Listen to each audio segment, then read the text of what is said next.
આ મોરબીના લાતી પ્લોટ વિસ્તારના રોડ રસ્તાની હાલત જુઓ.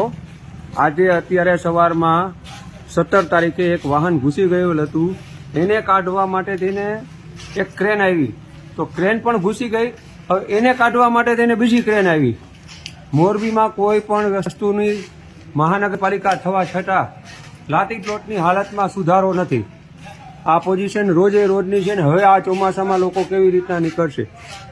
હવે તમે જુઓ, અહીંયા જે નગરપાલિકાએ ખોદેલું છે એના અંદરથી ખાડામાં અત્યારે આપણને હાલીને જતા પણ એમ થાય કે બધા અવાજ કરે છે કે બચો બચો. આ પોઝિશન છે મોરબીના રસ્તાની, રોડ રસ્તાની.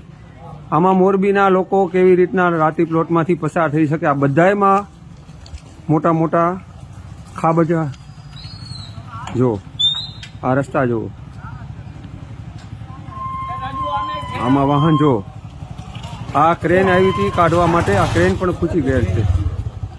આ ક્રેન ખૂંચી ગયેલ છે. આ વાહન ખૂંચી ગયેલ છે. તમે ખાલી આ પાણીના ભૂવા જુઓ.